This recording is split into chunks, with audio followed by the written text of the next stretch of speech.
Saat ini tersambung dengan Pak Haji Bundiar atau Mbah Bun dalam kajian Tombo Ati. Nggih, Assalamualaikum Mbah Bun. Waalaikumsalam warahmatullahi wabarakatuh.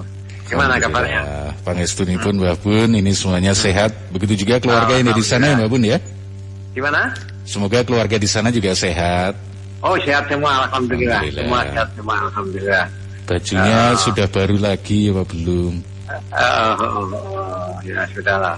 Ini tadi saya dengar kok seperti ada gangguan PLN itu gimana? Ini tadi ada di Padangan Kain Kidul Kediri Mbah Bun. Oh Andika nggak ada ya? Ini nggak ada informasi terkait dengan gangguan. Ini tadi gitu. Masih ya. Kita terus update. Iya. Ini kita sudah berada di bab berapa Mbah Bun? Bab 238. Oke. 238 dari halaman 369 kitab Al-Tahzan. Oke, langsung kita mulai Mbah Bun. Ya, judulnya petunjuk itu ada di jalan mereka yang mencarinya. Baik. Mari kita awali dengan bacaan basmalah. Bismillahirrahmanirrahim. Mbah Bun menyampaikan puisi dengan judul Takdir Ilahi. Ya. Semoga jalan keluar cepat terbuka. Semoga kita bisa mengobati jiwa dengan doa. Janganlah kita berputus asa, manakala kecemasan jiwa menimpa. Itulah saat paling dekat dengan jalan keluar, adalah ketika telah terbentur pada putus asa. Janganlah merasa mampu mengatur dirimu, sebab orang yang pandai mengatur pun dapat binasa. Terimalah takdir ilahi, jika Allah telah memutuskan, sebab Allah lebih berhak daripada dirimu. Inti daripada puisi ini, janganlah terlalu bersedih terhadap keputusan Allah, baik berupa kesenangan maupun kesusahan, seperti adanya wabah corona ini. Asal kita mau berikhtiar berdoa serta tawakal, pasti ada jalan keluar. Jangan sombong dan jangan meremehkan masalah, termasuk meremehkan corona ini, tapi juga jangan terlalu takut dan jangan terlalu panik. Sadarlah bahwa pasti Allah akan memberi jalan keluar, dan dengan mengingat pasti ada jalan keluar, kesedihan seberat apapun pasti terasa ringan. Baik. Sekarang masalah petunjuk itu ada di jalan mereka yang mencari. Penjelasannya, kebahagiaan dan keberhasilan itu memiliki tanda-tanda yang bisa ditangkap dengan isyarat-isyarat yang tampak. Tanda-tanda dan isyarat-isyarat itu adalah saksi adanya peningkatan tahapan yang telah tercapai.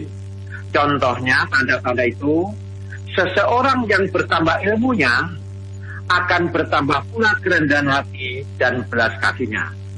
Demikian pula mutiara, semakin mahal dan semakin besar nilainya, maka semakin dalam tempatnya di dasar laut. Orang bijak akan menyadari bahwa ilmu itu adalah anugerah yang Allah akan mengujinya.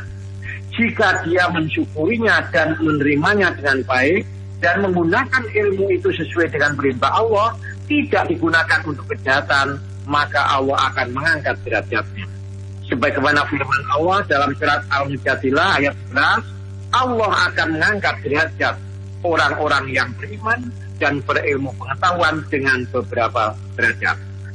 Sedangkan arti petunjuk itu ada di jalan mereka yang mencari ialah, bagi orang yang memperoleh petunjuk, maka semakin bertambah amal perbuatannya, akan semakin bertambah pula kehati-hatiannya, takut tergelincir kaki dan lisannya, selalu hati-hati agar selamat di dunia sampai di akhiratnya.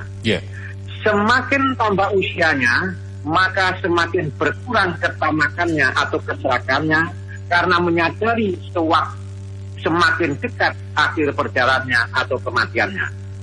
Semakin bertambah hartanya, maka akan semakin dermawan, sebab menyadari harta itu hanya titipan dari sang penguji itu sendiri, yaitu Allah.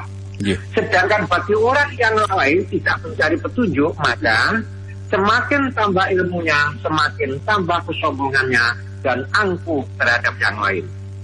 Semakin tambah amal perbuatannya, semakin menganggap kecil nilai orang-orang yang ada di sekitarnya.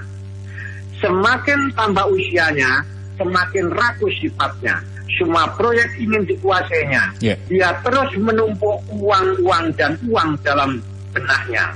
Juga berbagai musibah, bencana dan malapetaka tidak pernah menyentuh hatinya dan menyadarkannya. Semakin tambah hartanya, semakin tambah pula kegigirannya. Tak ada bekas-bekas pengorbanan di telapak tangannya. Dan orang semacam ini telah tertipu dan terpercaya dalam hidupnya. Rasulullah SAW bersabda, kelak pada hari kiamat, orang-orang yang sombong akan dihimpunkan atau dijadikan satu dalam barisan semut-semut kecil yang diinjak-injak oleh kaki manusia. Kejadian ini semua adalah ujian dari Allah terhadap hamba-hambanya. Ada yang dengan ujian ini menjadi bahagia, yaitu kelompok orang-orang yang mau mencari petunjuk, dan ada pula yang dengan ujian ini menjadi sengsara, yaitu kelompok-kelompok yang lalai tidak mau mencari petunjuk. Sebab petunjuk itu ada di jalan mereka yang mau mencarinya. Ya, cukup. Itu bab 238 dari kitab Latazan. Nanti teman-teman yang lain, Mbah Bun, nanti kita lanjutkan kembali, ya? Iya, monggo. Kita akan berlanjut bersama dengan Pak Haji Bundiar atau Mbah Bun. Ya, monggo. Kita langsung jawab pertanyaan teman-teman ya, Mbah Bun, ya. Monggo. Ya, mari. Mas Irwan Santoso di Wates Kediri. Itu tadi bagaimana? Pertanyaannya, ayahnya itu sudah meninggal, Mbah Bun. Lama. Sudah. Akhir-akhir ini sering hadir dalam mimpinya. Selain kirim doa, yang ditanyakan amal apa yang bisa dilakukan untuk almarhum ayahnya? Betul. Jadi kalau punya orang tua sudah meninggal, doa akhir-akhir sering ketemu, itu intinya minta dikirimi doa orang tua itu. Intinya minta dikirimi doa. Nah, doa untuk orang yang meninggal itu intinya ya. Jadi yang pertama, mintakan ampun orang tua itu kepada Allah. Itu yang pertama. Terus yang kedua, mohon kepada Allah supaya amal ibadahnya semuanya diterima. Nah, sedangkan yang ketiga, minta kepada Allah supaya orang tuanya itu bisa ditempatkan di sisi Allah, di tempat yang mulia. Kuncinya 3 itu.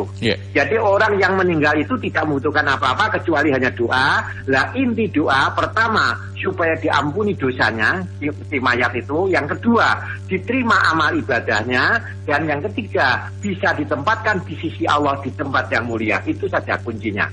Gitu. Jadi setiap mimpi bisa jadi mendoakan misalnya pada orang tua yang sudah meninggal dunia. Jadi begini, rupanya ini mungkin Mas Irwan ini agak teledor mungkin di waktu sholat itu mungkin lupa membacakan Fatihah dan sebagainya mungkin ya. Nah di sini sekarang diistiqomahkan aja. Jadi ajak aja baca Fatihah, ya, lalu di situ jadi ya Allah mudah-mudahan bapakku atau keluargaku diampuni dosanya di mana ibadahnya dan di mana Al-Fatihah loh itu. Jadi cara mendoakannya begitu. Tetapi begitu mimpi itu juga silakan bangun untuk salat tahajud atau bagaimana, lalu berdoanya intinya itu. Yang lain-lain monggo, tapi intinya saja itu, minta diampuni, lalu supaya diterima amal ibadah, supaya ditempatkan di tempat yang mulia di sisi Allah. Itu saja, monggo. Pertanyaan Bu Tania di Tulung Agung, Mbah Bun. Bu Tania, yaitu minta supaya doanya diberi lancar rezeki ya. Betul, Mbak Bun. Pada dasarnya begini ya, dalam berdoa itu ada adabnya, ada sopan santun berdoa ya.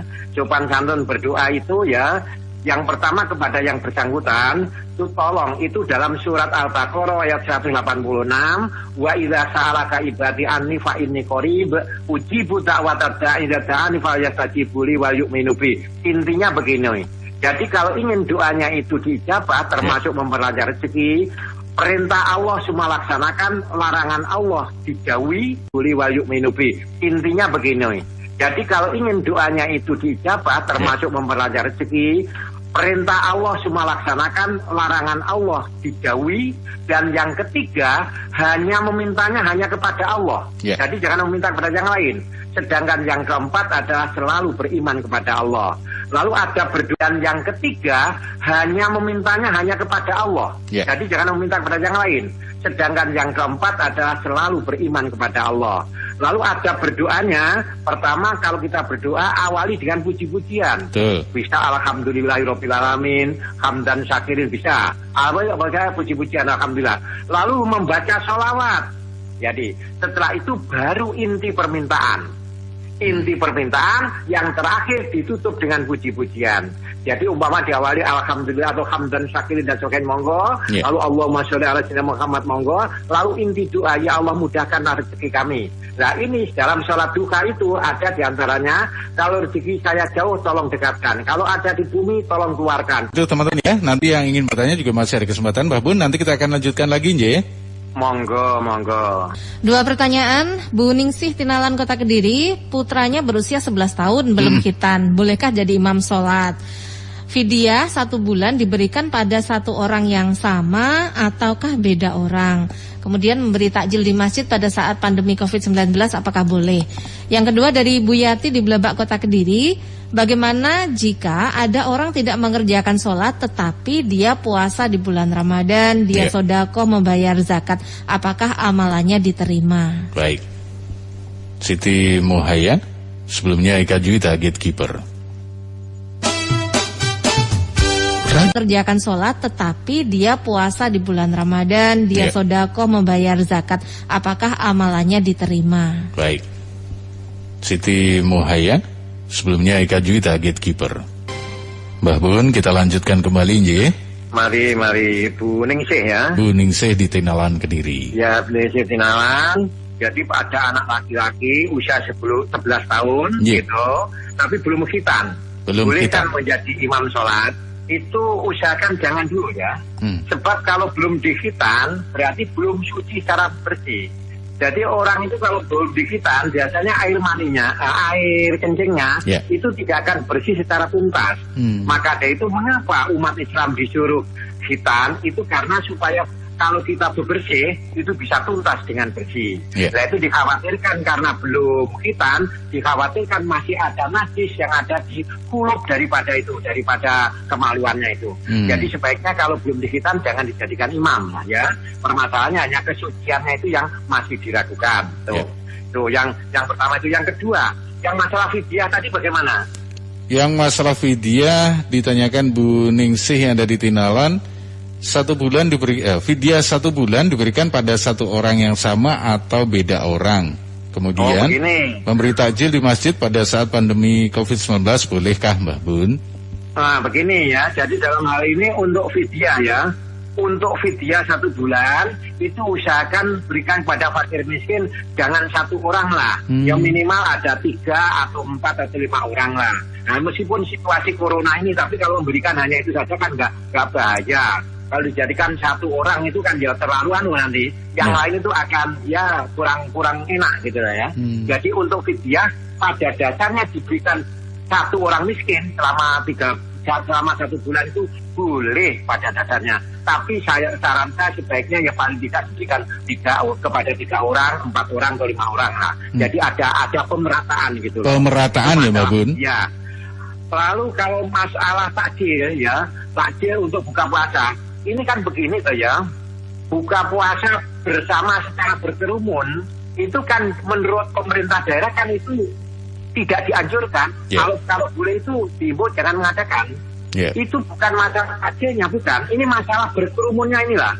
Berkerumunnya itu menjadi penyebab terjadinya melebarnya wabah corona. Jadi kalau akan memberikan takjil kepada orang yang berbuka, diantarkan ke rumah-rumahnya itu, monggo silakan. Tapi usahakan jangan sampai berkumpul ya. Jadi di sini yang dilarang itu berkumpulnya. Bukan takjilnya. Ada juga katanya dengan adanya corona ada yang melarang sholat tarawih. Itu salah. Yang dilarang itu berkerumunnya itu silahkan sholat tarawih, tapi di rumahnya masing-masing. Itulah. Mengapa demikian? Karena Kediri, Kota Kediri sudah dinyatakan zona merah. Siapa yang berhak menyatakan zona merah adalah pemerintah daerah. Mengapa kok hanya pemerintah daerah? Karena pemerintah daerah punya alat-alat ukur, termasuk ada dinas kesehatannya. Jadi tidak boleh setiap orang memutuskan, wah ini musola kita aman, oh musola ini. Tidak boleh, itu harus berdasarkan keputusan daripada pemerintah daerah. Jadi kalau memang pemerintah daerah menyatakan zona merah, ya sudah ikuti saja gitu. Jadi pada dasarnya itu memberikan takjil kepada orang yang berbuka puasa, diantaranya ke rumah-rumah itu monggo. Tapi kalau berkerumun ini Mbak Bun kurang sependapat ini. Sebab Mbak Bun sangat sangat menghormati apa yang dianjurkan oleh pemerintah daerah, di mana supaya dihindari kerumunan massa itu, ya. Jadi masalah fidyah sudah, masalah takjil silahkan monggo, itu hanya pelaksanaannya saja ya. Takjil, membeli takjil orang puasa boleh, tapi hanya jangan sampai terjadi kerumunan gitu aja lah. Monggo. Bu Yati di Melebak Kota Kediri, Mbak Bun. Bu Yati. Oh, Bu Yati, itu tentang tidak sholat, belum sholat gitu kan, tidak belum sholat tapi sudah zakat, sodako dan sebagainya, itu bagaimana amalnya? Kan begitu ya? Kuncinya itu begini ya. Seseorang dikatakan Islam itu kalau sudah membaca 2 kalimat syahadat. Kalau dia sudah membaca 2 kalimat syahadat, maka dia sudah Islam. Kalau dia belum sholat, maka dia itu Islamnya masih lemah. Tetapi kalau dia zakat atau puasa, insya Allah ibadahnya itu bisa diterima. Asal dia, kuncinya diterimanya amal ibadah itu kalau orang itu sudah masuk Islam. Kalau sudah masuk Islam, maka amal ibadahnya diterima. Lah karena belum sholat, maka Islamnya masih lemah, tapi ibadah zakat, sodako dan sebagainya tetap berpahala karena dia sudah masuk Islam. Gitu. Itu teman-teman ya, Bu Yati yang ada di Melebak Kota dan Bu Ningsih yang ada di Tinalan. Mbah Bun, nanti kita lanjutkan kembali, Nji. Monggo. Kita akan segera bergabung kembali, Mbah Bun. Itu Bu Riani tuh. Gimana, Mbah Bun? Bu Riani Tulungagung. Bu Riana, Mbah Bun. Oh, Riana. Ya tulisan saya cepetan. Bu Riana Tulungagung. Di mana beliau punya anak umur 8 tahun tapi belum sunat gitu. Lalu menurut Islam anjuran untuk sunat usia berapa kan gitu ya? Betul, Mbak Bun. Jadi di sini tuh kalau kita ingin ya, yang paling bagus juga ini kebiasaan ini sudah dilakukan di daerah Jawa Barat. Itu baru lahir sudah dikitan bagus. Segi positifnya cepat sehat karena anaknya tidak terlalu banyak gerak gitu loh ya. Jadi baru lahir dikitan nggak apa-apa. Tapi kalau sudah mulai dewasa, mulai besar, yaitu malah ditari gitu ya. Lalu melihat daripada anjuran untuk diajari sholat itu adalah 7 tahun. Nah kalau sudah 10 tahun harus, kalau tidak mau sholat harus diberi peringatan yang agak keras. Nah, dilihat dari ini, maka 7 tahun itu minimal itu harus sudah bisa dikitan gitu ya. Tetapi kalau saya ditanya bagaimana sejak lahir, bagus. Sejak lahir anak itu sejak lahir kalau dikitan bagus, sebab itu segi positifnya cepat sembuh, sebab anak tidak terlalu banyak bergerak dan minumannya cuma nasi saja, itu cepat. Ini pengalaman saya berada di Jawa Barat karena itu mengetahui yang demikian itu. Jadi tahu ternyata lebih bagus. Dan otomatis sejak saat itu kalau dia kencing bebersihnya itu langsung bersih. Tetapi karena di sini kebiasaannya itu nggak terjadi yang demikian, yaitu monggo lah paling ora usia 7 tahun, paling tidak usia 7 tahun itu sudah bisa dikitan gitu ya, bisa dikitan. Dan pengalaman biasanya kalau dikitan ada ketakutan, itu orang tuanya itu waktu dikitan bacakan Asmaul Husna, insya Allah itu juga bisa tertidur. Ini pernah terjadi pada Mbak Bun, pada anaknya yang nomor 2. Itu setelah akan dikitan ternyata dia takut, langsung saya bacakan Asmaul Husna, tertidur ya sampai selesai tertidur. Dan gitu tertidur, alhamdulillah bacakan Asmaul Husna saja, ya Allah, ya Rahman, ya Rahim, ya Malik, telinganya itu insya Allah tertidur. Jadi kesimpulan jawaban ini sebetulnya sejak lahir itu boleh, tapi paling tidak kalau itu belum, ya sekitar 7 tahun itu sudah boleh dikitan, monggo. Baik. Dan sekarang sepertinya anak-anak juga nggak terlalu takut lagi dengan khitan, Mbak Bun ya? Betul, sekarang sudah model canggih. Canggih semuanya. Nah, tidak terasa sakit, bahkan setelah itu kadang-kadang langsung pakai celana. Sudah bisa jalan. Rumah kadang-kadang juga bohongnya begini, sudah dikitan belum gitu. Itu guyon itu, guyon ya. Jadi sekarang itu nggak perlu takut. Tidak seperti zaman dulu ya, Mbak Bun ya? Setelah melahirkan, kalau itu enggak ya 7 tahun itu sudah dikitan, nggak apa-apa itu. Jangan terlalu dewasa gitu. Monggo. Nanti kita akan lanjutkan lagi, Mbak Bun ya. Monggo. Kian Tombo Hati sudah nyampe di sesi akhir pertemuan kita hari ini. Ke Mbak Bun, langsung kita berdoa ya Mbak Bun ya. Monggo. Kita akhiri dengan doa. Allahumma sholli ala sayyidina Muhammad wa ala ali sayyidina Muhammad. Hamdan syakirin, hamdan na'imin, hamdan yuafi ni'amah wa yukafi mazidah. Amin. Ya Rabbana lakal hamdu kama yanbaghi li jalali wajhikal karim wa adhimi sultanik. Amin. Allahumma sholli ala sayyidina Muhammad wa ala ali sayyidina Muhammad. Rabbana la tuzigh qulubana ba'da idh hadaitana wa hab lana min ladunka rahmah innaka antal wahhab. Amin. Rabbana zalamna anfusana Amin. wa illam taghfir lana wa tarhamna lanakunanna minal khasirin. Amin. Rabbana hab lana min azwajina Amin. wa dzurriyyatina qurrata a'yun waj'alna lil muttaqina Amin. imama. Allahumma inna nas'aluka ridhaka Amin. wal jannah wa na'udzubika min sakhatika wan nar. Amin. Ya Allah, ya Rahmanu, ya Rahim, ya Allah. Saat ini Amin. kami umat Islam khususnya dan bangsa Indonesia pada umumnya Amin. sedang mengalami musibah dengan adanya wabah corona. Amin. Kami mohon kepadamu ya Allah segera dianggap. Amin. Segera engkau lenyapkan ya Allah wabah Amin. ini. Dan jadikanlah kami menjadi orang-orang yang Amin. diselamatkan dan mampu untuk berbakti dan Amin.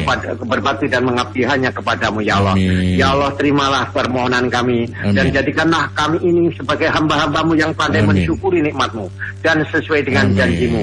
Barang siapa yang mensyukuri nikmatmu akan Amin. engkau tambah-tambah kenikmatan itu. Amin. Ya Allah terimalah doa permohonan kami. Amin. Rabbana atina fid dunya hasanah Amin. wa fil akhirati hasanah Amin. wa qina adzabannar wa qina Amin. adzabannar wa qina adzabannar Amin. wa adkhilnal jannata ma'al abrar ya aziz ya Amin. ghafar ya rabbal alamin. Amin. Subhana rabbika rabbil izzati amma yasifun Amin. wa salamun alal mursalin walhamdulillahi rabbil alamin. Amin. Terima kasih, kurang Sama-sama, lebihnya mohon Mbak Bun. maaf.